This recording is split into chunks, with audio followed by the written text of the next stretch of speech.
Aujourd'hui, direction le château de Fontainebleau.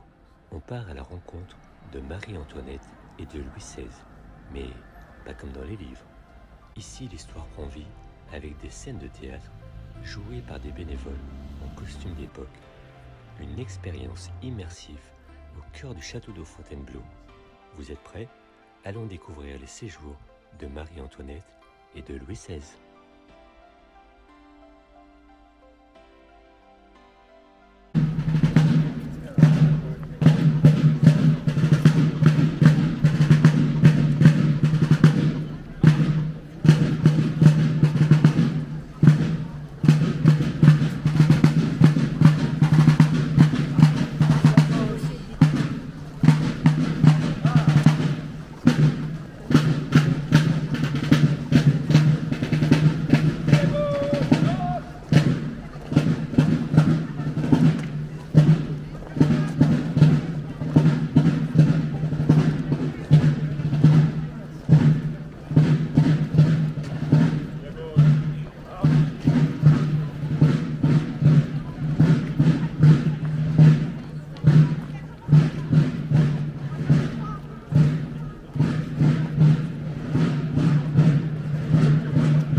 Apprécier, sentir, regarder.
Petite dentelle pour agrémenter votre costume, monsieur.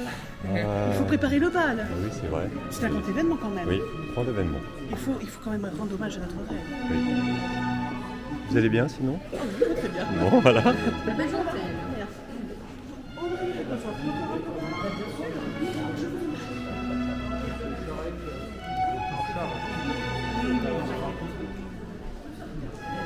Bonjour mesdames, n'hésitez pas à venir acheter le plus beau tissu qui vient des manufactures royales de tout le royaume. Nous fournissons la maison royale depuis 5 générations.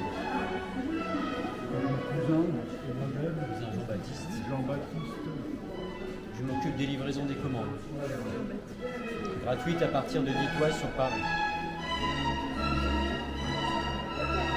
Le stock est plus important, mais vous êtes très rapide.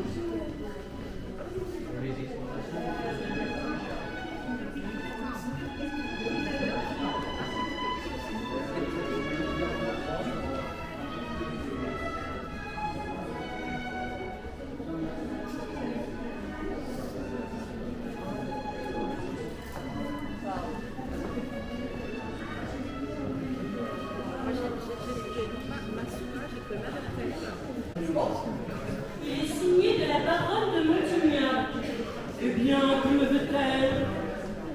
Mademoiselle Bertin, je vous prie de venir demain matin, de toute urgence, pour garnir une robe de bal. Non mais vraiment, oh, je ne me déplace pas pour n'importe qui. Cette dame n'a qu'à quitter sa paille et ses sabots et venir ici, à Fontainebleau, ou à mon magasin, à Paris. Non mais vraiment. Revenons à nos moutons. Où sont les éventails? Un peu plus loin, je vous suis. Parfait. Ah, remarquez que toute la cour vous présente ses hommages. Eh bien, mesdames, qu'attendez-vous? Ne soyez pas en reste. Joignez-vous à ces messieurs. Le pied droit devant, le pied gauche derrière. Les pointes de pied ouvertes vers l'extérieur. On fléchit légèrement les jambes, le dos bien droit et on incline la tête vers l'avant. Attention, mesdames, tout ensemble. Et messieurs aussi. 1, 2, 3, saluez.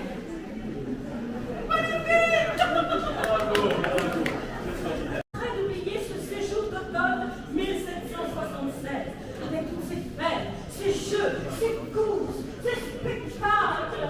Oh, briller n'est plus un privilège, c'est un devoir. Absolument. Le goût de la parure et la recherche du luxe occupent tous les esprits. Ce qui arrange bien nos petites affaires, n'est-ce pas, mon cher Léonard? Il est vrai. D'ailleurs, je compte bien faire sensation demain à l'occasion de l'anniversaire de Sa Majesté. Ah, Ce 2 novembre, Marie-Antoinette fêtera ses 21 ans. et dites-moi, qu'avez-vous prévu? Oh, une coiffure de 72 pouces de long. Depuis le menton jusqu'au sommet des plumes. J'envisage une structure gigantesque composée de coussins de crin et de gaz, de sorte à former un pouf sur lequel je mettrai des vrais ou des faux cheveux, avec une abondance de guirlandes de fleurs naturelles et en tissu. Ce sera grandiose, le tout, bien sûr, surplombé d'un magnifique bouquet de plumes d'autruche. Comment? 72 pouces? Oh, ce sera Mais splendide. vous n'y pensez pas? Vous envisagez un échafaudage de plus de 2 mètres C'est de un minimum. hauteur. Après, parce que vous m'écrasez sur toute cette masse. Et vous savez très bien que notre reine aime danser. Eh oui, nous sommes d'accord.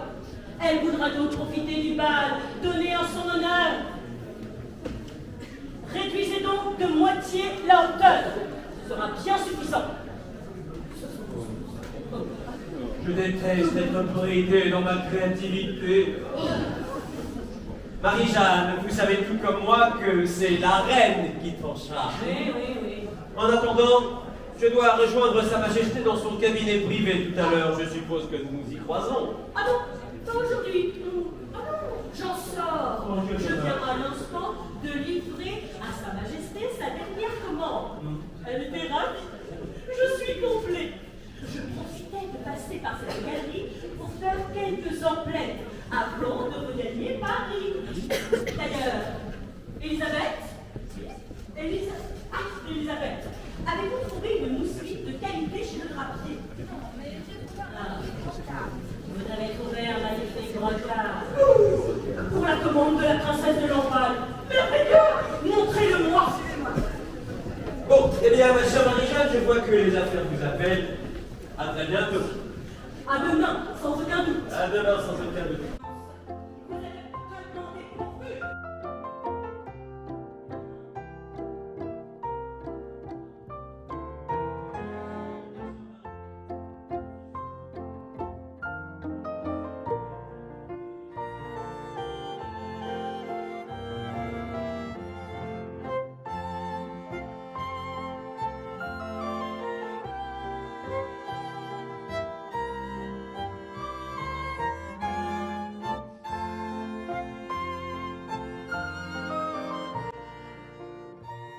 Je n'ai plus une minute à moi.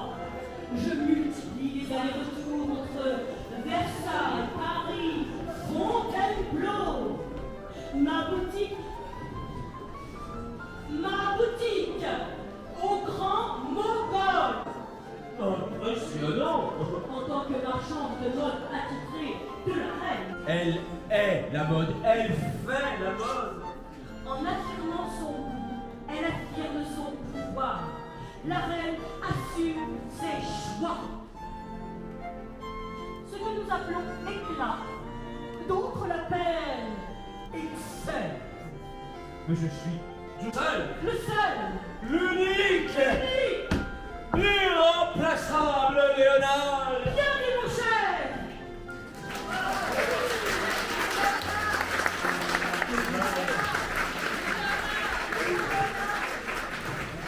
Cependant, il est déjà temps pour moi de retourner à Paris.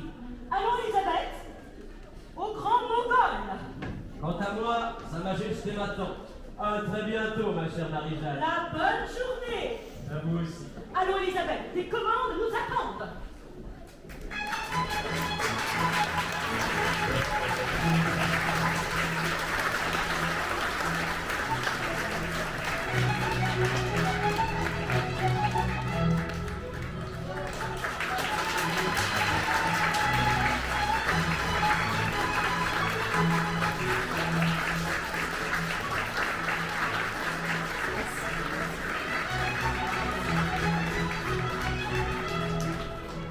À présent, mesdames et messieurs, vous allez pouvoir vous diriger vers le fond de la salle pour gagner la prochaine scène.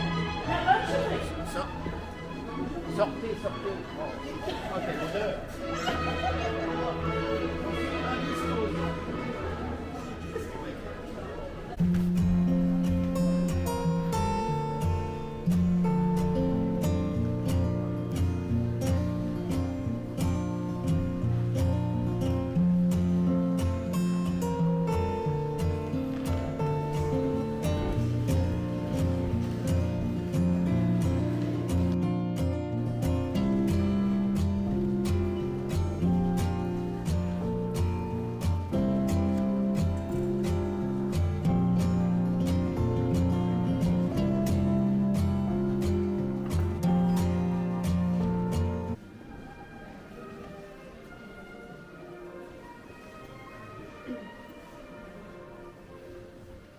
Depuis la Renaissance, le château de Fontainebleau est un lieu de villégiature des rois de France. Louis XVI et Marie-Antoinette aiment particulièrement cette résidence royale. Au fil des séjours d'automne, le domaine s'impose comme un des théâtres de la cour où se mêlent divertissement et intrigue. Mais dans ce château des plaisirs, les réalités difficiles auxquelles la monarchie doit faire face rattrapent le couple royal. Octobre 1786. Marie-Antoinette maintient les apparences et pose dignement pour sa portraitiste attitrée, Élisabeth Vigée-Lebrun. Majesté, ne bougez pas, je vous prie. Sous cette lumière, la reine me paraît vraiment éblouissante. Sa tête, élevée sur son beau col grec, lui donne un air si imposant, si majestueux, que l'on croit voir une déesse au milieu des nymphes. Madame, vous êtes superbe. Que vous êtes agréable. Mais si je n'étais pas reine, on dirait que j'ai l'air insolent. N'est-il pas vrai? Votre Majesté, votre fille Marie-Thérèse vous réclame. C'est une urgence. Mais que s'est-il passé? Ma chère Elisabeth, nous reprendrons la séance plus tard. Nous vous suivons, mon ami. Conduisez-nous auprès de Madame Royale.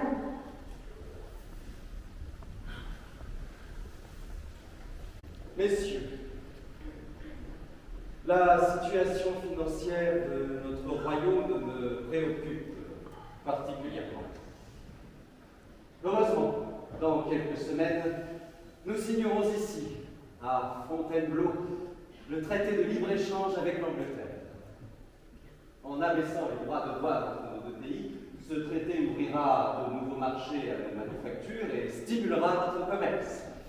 Mais il faut aussi moderniser notre industrie pour affronter la concurrence britannique. Voilà tout l'enjeu. Sire, voici la séance. n'est-ce pas? Mais il faut poursuivre les réformes. L'État vit à crédit. Monsieur de Gallon, vous êtes le contrôleur général des finances. Monsieur de Vergennes, vous êtes le chef du Conseil royal des finances et mon ministre des Affaires étrangères. Ma confiance en vous est totale.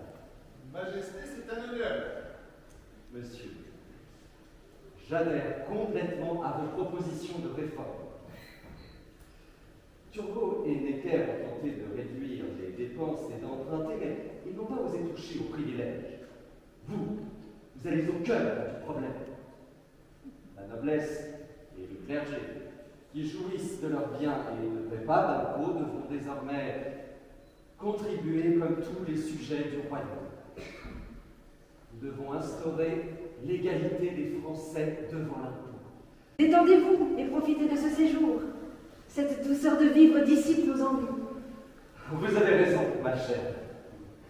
Et je n'oublie pas que le 2 novembre prochain, vous fêterez vos 31 printemps. Ah, monsieur, veuillez appeler l'architecte, monsieur Rousseau. La surprise que je vous ai réservée est-elle à votre goût? Nos nouveaux appartements me comblent de joie. Ils sont somptueux. Je suis personnellement l'avancée des travaux. Ah, monsieur Rousseau. La reine et moi tenions à vous féliciter. Le doublement de l'aile de la galerie François Ier est une réussite. Mon appartement est admirable. Le mien également. Le grand salon et le boudoir d'argent m'éblouissent. Ils sont au goût du jour. Vous êtes un artiste. À n'en pas douter, ces chefs-d'œuvre laisseront une empreinte pour les siècles à venir. Merci, Vos Majestés. Vous l'honorez. Madame, acceptez mes excuses, je vous prie. De quoi faudrait-il vous pardonner? De ma chambre qui n'est pas encore terminée. Alors, tout vient à point qui sait attendre. Le retour du comte d'Artois. C'est un miracle. On ne vous attendait plus que vous étiez arrivé. Mon ami, allez prévenir le roi que ses 2 frères sont ici. Vraiment, cela fait des heures que tout le monde est revenu de la chasse. Laissez-moi deviner.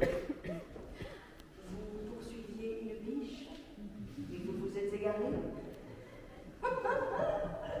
Monsieur, vous êtes bien silencieux. Voilà qui est inhabituel. Monsieur, racontez-moi tout. Égaré pendant la chasse, votre frère tutoya un enfant en lui demandant son chemin. Face à son silence, il s'impatienta et lança « Es-tu sourd ou muet ?» Le petit berger répondit « Ni l'un ni l'autre, mais je le deviens quand on ne me parle pas poliment. » Votre frère comprit aussitôt son erreur, se reprit et reformula sa demande en vous voyant l'enfant. « Monsieur, dites-moi, je vous prie, où est la chasse ?» Et lui donna une pièce pour la leçon. C'est vérité. Un prince se doit d'être exemplaire. Non mais vraiment, vous faites tous les deux des merveilles à la chasse. Entre vous, mon frère, qui m'avait confondu il y a quelques années avec un sanglier et avait manqué de peu de me tuer, et vous, mon frère, qui recevez une leçon de politesse par un enfant, non mais vraiment, vous faites la peine, hein? Ah, on ne s'ennuie pas avec vous. Non, c'est vrai. Mais ne faites pas cette mine.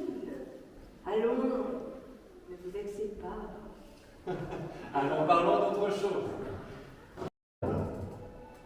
Nul ne sait encore que ce voyage Bellefontaine sera le dernier. Marie-Antoinette ne verra jamais sa chambre achevée. Et Louis XVI ne chassera plus dans cette forêt qu'il aime tant. L'ombre de la Révolution approche et le château s'endort pour une quinzaine d'années.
C'était pour prendre des photos.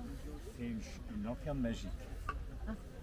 C'est-à-dire en fait c'est un appareil de projection inventé en 1659 par un génie qui s'appelait Christian Huygens, qui était un astronome hollandais, mathématicien et qui est encore enseigné actuellement à l'université. Donc on est en 1659. Il adorait la danse macabre et il projetait sur son mur de jardin des squelettes. Ah d'accord. Une boîte, au départ, elle était en bois. Moi, voilà. Une source lumineuse qui était une bougie ou une lampe de poche. Oui. Deux lentilles, ils connaissaient les lentilles. Hein. Une convexe, une concave. Et surtout,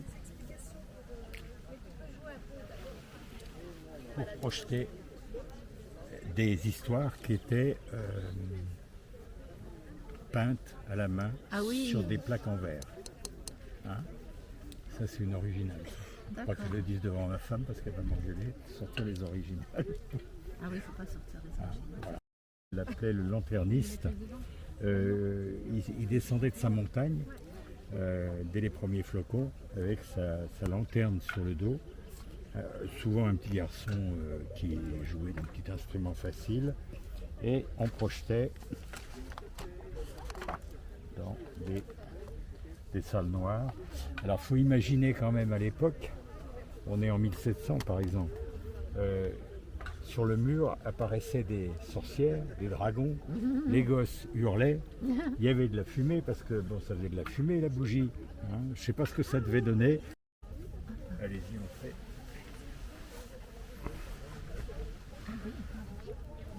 Ah bah si, je suis pas mal. Je sais pas ce que j'ai fait, mais voilà, ça marche. Voilà, là on est effectivement, c'est la Commedia dell'arte, avec les personnages au grand nez. Ça doit être Polichinelle, je pense, ou Sganarelle, ou je sais pas. Voilà, hein, donc ça racontait une histoire. Ils sont pas mal. Hein. Alors ça, je suis honnête, hein. C'est des reproductions de ma collection personnelle. Tout simplement, c'est tout bête. On prend un transparent, vous savez, des trucs pour faire pour mettre des cours, pour faire des cours. Un transparent, on le colle sur du plexi et c'est impeccable. C'est identique. Elle est belle. Voilà, j'adore. J'en ai quelques-unes des comme ça, hein. C'est pas mal. Un original, c'est faux ça. Ah ouais. Ah, c'est précieux, hein. Hop, à droite, marche. Devant, marche. Devant, marche. À gauche. Alignement. Ah, on était presque bon. On va faire le dernier formation antirailleur, le dernier qu'on a fait. Formation antirailleur par le centre. Marche. Dans le dernier qu'on a fait. Il faut écarter Jacques. On va prendre, on regarde pas sur ta droite. On marche. Il y a que les deux premiers. Les deux premiers. Mais on vous dit foutu. C'est pas parce que le capitaine a dit que vous étiez mort que vous êtes mort. Debout les morts.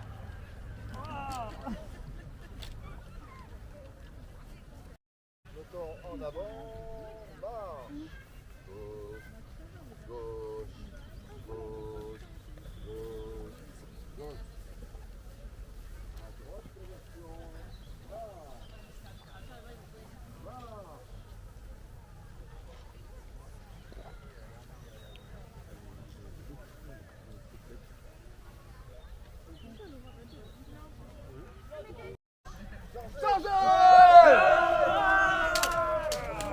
J'ai percé leur ligne. Je crois faire. Mais qui est qui?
Madame, soyez rassurée, nous vous avons réservé une loge digne de votre rang pour assister à l'opéra de Grétry Richard Cœur de Lion.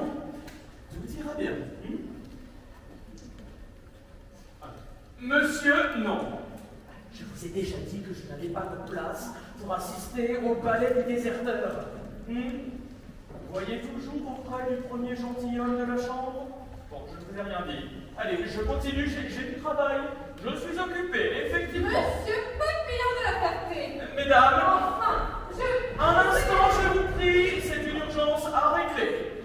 Ah, Vous remettrez cette robe à l'atelier des costumes, oui, pour une réparation urgente. Je le sais bien, mais ça n'est pas de ma faute si la danseuse a déchiré sa robe. Que voulez-vous, elle a 2 pieds gauches. Oui, je sais bien. Allez, faites vite, je vous remercie. Mesdames, commençons la répétition. Je suis à vous.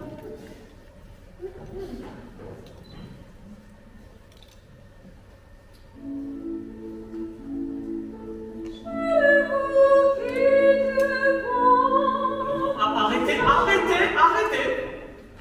Cet opéra vient d'être annulé. Pardon, vous plaisantez. Hélas, non. Je viens de recevoir un courrier de la reine. Je dois revoir toute ma programmation. Je ne comprends pas. L'opéra Oedipe à Calonne a les faveurs de Sa Majesté depuis sa création. Je sais très bien que Sacchini est un des compositeurs préférés de Marie-Antoinette. Cet Italien est même l'un de ses protégés. Mais vous savez comme moi que la reine est sous le feu des critiques et que la cour lui reproche d'accorder trop de faveurs aux artistes étrangers. Nous devons donc remplacer au pied levé cet opéra par Phèdre du compositeur Lemoine. Encore une nouvelle adaptation de la tragédie de Racine qui promet de passionner le roi. Ah, cela sera fort ennuyeux, hein, assurément. Mais au moins, c'est un compositeur français, hein. Et en qualité de premier rôle au sein de l'Académie royale de musique, vous incarnerez Phèdre naturellement. La première représentation aura lieu dans 6 jours et... Comment? Oui. Il en est hors de question. Mais vous n'avez pas le choix, hein? Je refuse. Je ne travaille pas dans ces conditions. Non, mais ne vous vexez pas. Offrez-moi tout. Non, mais ne partez pas. Revenez. Mais revenez. Mais mademoiselle. Bien entendu, tout cela me demande un énorme travail de préparation que j'anticipe 3 à 4 mois en amont. Dès juin, nous arrêtons notre programmation. Je m'occupe ensuite de la mise en scène, je coordonne les répétitions, j'encadre les travaux des ateliers des machinistes, des décorateurs, des costumiers. Je gère aussi le transport de tout ce matériel, sans oublier l'encadrement des auteurs, des compositeurs, des artistes, des musiciens, des danseurs, des comédiens et des chanteurs. Je vous en prie, vous avez retrouvé la raison? Non, ma décision est prise. Mon départ est imminent. Alors, au revoir. Non, mais mademoiselle de Saint-Huberti, mais non, je vous en prie, nous avons besoin de vous, hein. Vous êtes la seule, l'unique. La cour tout entière vous réclame. Mesdames, messieurs, la cour vous réclame. Oui. Votre voix et votre talent sont incomparables. Vous êtes la digne héritière des célèbres cantatrices Sophie Arnoux et Rosalie Levasseur. Oh non, je les surpasse. Oui. Naturellement. Et faire appel à votre doublure me mettrait dans une situation délicate. Une doublure? Jamais. Puisque je vois que je suis indispensable, je reste. Ah, sage décision. Mais une personne aussi brillante que vous est tout à fait disposée à comprendre les choix de la reine.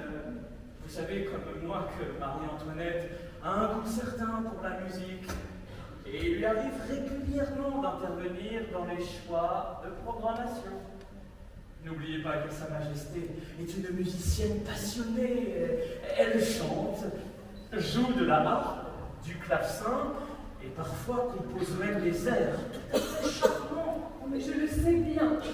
D'ailleurs, pour vous remercier de vos gentils mots, voici une des œuvres que Sa Majesté a composées elle-même sur les paroles de Florian. Vous connaissez l'air, c'est mon ami. Oh, formidable!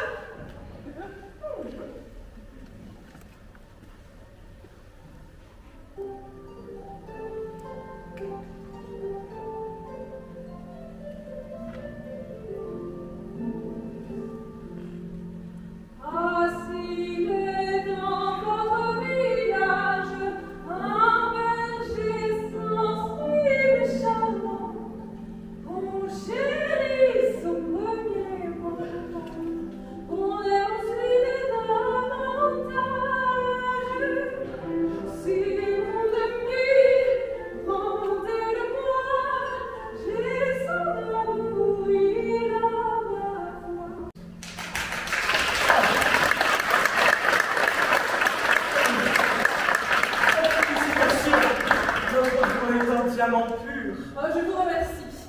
Et vos applaudissements me touchent. Allons, vous avez l'habitude. Depuis que le roi Louis XVI a donné l'autorisation au public de réagir au spectacle, eh bien celui-ci s'en donne à cœur joie. Mais attention, les spectateurs applaudissent autant qu'ils peuvent huer. Et je ne sais jamais comment seront accueillies les dernières créations. Les dernières années, l'ambiance a changé. Les œuvres qui sont acclamées ici à Fontainebleau sont désavouées à Paris et inversement. Je ne sais plus sur quel pied danser. C'est à se demander si ces réactions hostiles ne sont pas des attaques envers les choix de la reine. Non, il faut se rendre à l'évidence. La réputation de Marie-Antoinette est ternie. Et c'est injuste. Sa Majesté a du goût. Elle s'investit et soutient de nombreux artistes. D'ailleurs, certains font toujours l'unanimité. Oh, comme Grétry. Oh, ou Gluck. Il est vrai, ces compositeurs ont apporté de nouvelles idées. Ils ont même redéfini la musique française. Leur talent est indéniable, mais ce Gluck, il a beau être le maître de musique de Sa Majesté, quel artiste capricieux et orgueilleux. Malheureusement, il est loin d'être le seul à me causer des soucis. Et la liste est longue.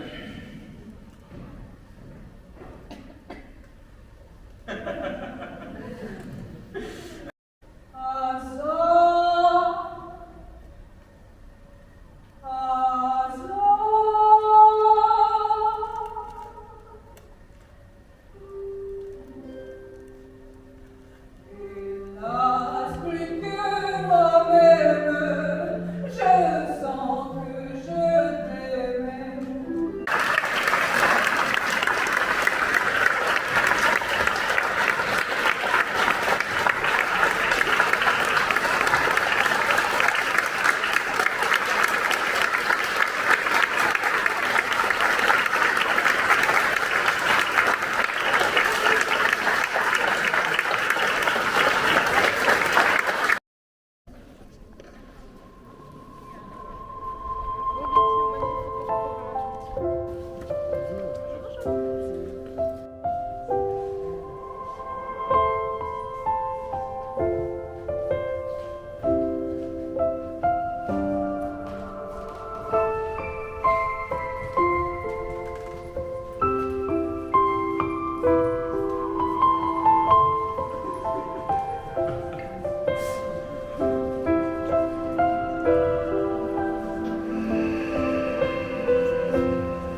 Manège des écuries royales, elle va assister à la naissance d'un art.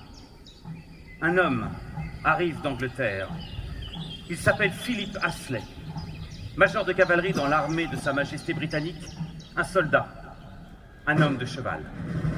Il a traversé la guerre de 7 ans, ce conflit quasi mondial qui a embrasé l'Europe, les Amériques et les Indes. Il en est sorti vivant, grâce à son cheval. Car dans l'armée britannique de ce temps, la cavalerie est une noblesse à part entière. Maîtriser les 3 allures, savoir manier le sabre et le chaos. Et ces allures, on ne les improvise pas. C'est la trompette de cavalerie qui les commande. Une sonnerie pour le pas, une autre pour le trot, une autre pour le galop. Le cheval écoute et obéit. Aujourd'hui, Astley et ses cavaliers entrent en piste. Ce que vous allez voir, ce n'est pas encore un spectacle, c'est encore une armée.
C'est mourir.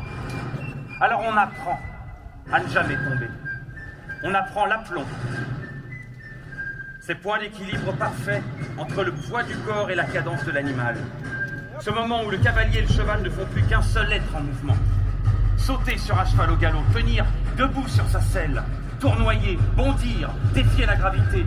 Tout ce que la guerre avait rendu nécessaire, Astley va le rendre merveilleux. Ce que vous allez voir maintenant, c'est la geste du soldat, devenu art.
Par excellence, pratiqués par des militaires, admirés par des rois.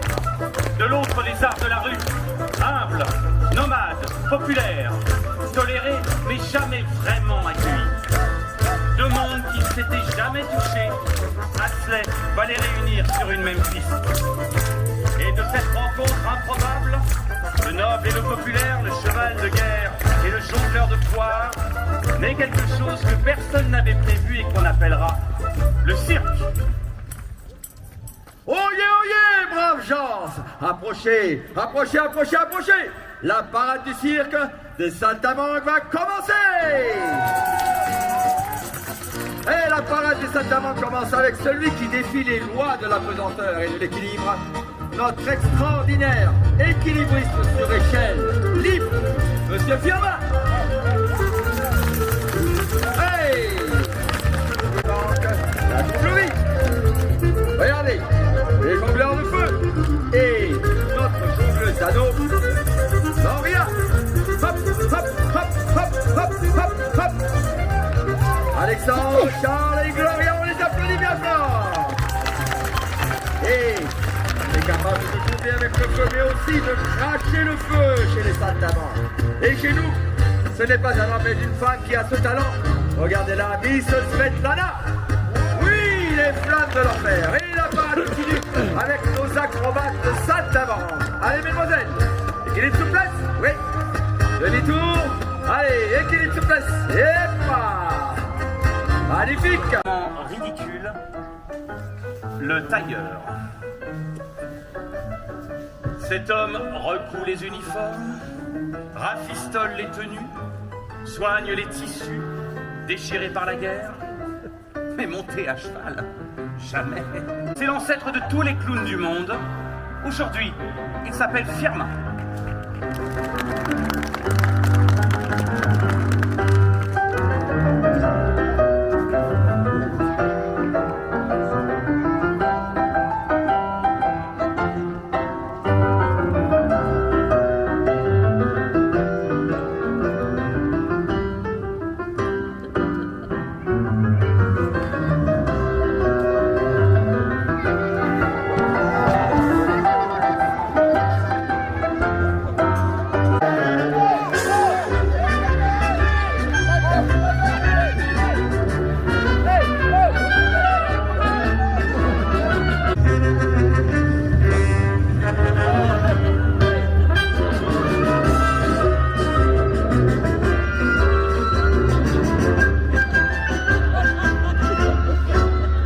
Là se compte en années, en milliers de mains répétées, en patience infinie, en écoute absolue, car le cheval, lui, ne ment pas.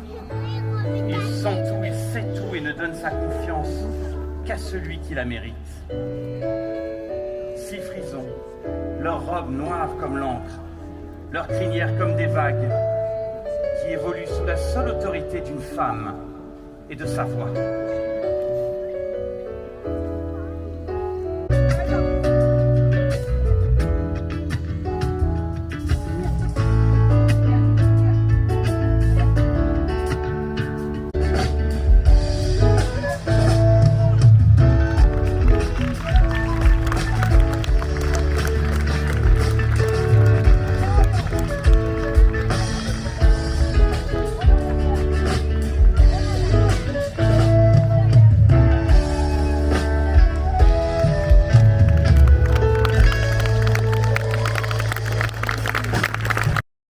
Par le fond droit, à droite.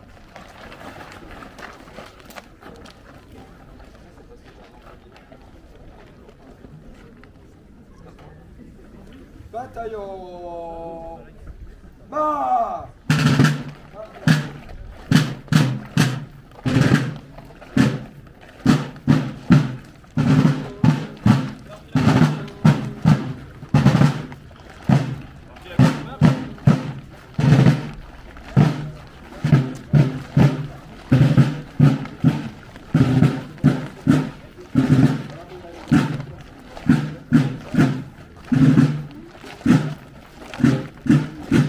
You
Il bat pour annoncer le retour des soldats et de la cour, ici, à Fontainebleau.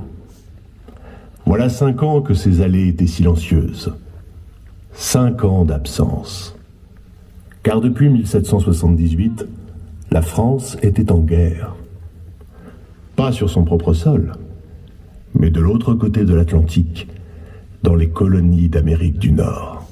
Et Marie-Antoinette vient de fêter à Fontainebleau ses 28 ans. Après 9 ans de mariage, le couple royal a changé. La reine a gagné en maturité. Les dissipations de ses jeunes années sont derrière elle. C'est désormais une mère attentive, aimante, beaucoup plus posée. Marie-Antoinette a toujours fui l'étiquette de la cour qu'elle juge trop rigide. Elle reste constamment sous le feu des critiques. Cet été 1783 encore, au salon de l'Académie royale de peinture et de sculpture, un portrait d'elle par Élisabeth Vigée-Lebrun avait déclenché un scandale. La reine y était représentée en chemise, une robe légère, dite à la Gaule, jugée trop indigne de son rang. Le tableau avait dû être retiré et remplacé en urgence par un portrait en robe de cour. Une reine doit incarner la tradition. Le roi s'avance, aux côtés du maréchal de Ségur. Il passe en revue les rangs de ses soldats. Il regarde ces hommes qui ont combattu sous son drapeau, loin de chez eux, dans des contrées inconnues. Car Louis XVI n'a pas seulement envoyé des soldats en Amérique. Lui, le roi très chrétien, a soutenu une révolution. Lui, le monarque absolu, a financé des insurgents qui réclamaient la liberté. Militaire sans distinction sociale. Un ruban rouge et une médaille que l'on agrafe à la veste. Un honneur absolu. Les soldats s'avancent, se mettent à genoux devant le roi et ils prononcent ce serment. Vous jurez et promettez Dieu le Créateur sur la foi que vous tenez, que vous vivrez et mourrez dans la religion catholique, apostolique et romaine, que vous serez fidèle au roi et ne vous départirez jamais de l'obéissance qui lui est due, et à ceux qui commandent sous ses ordres, que vous garderez, défendrez et soutiendrez de tout votre pouvoir son honneur.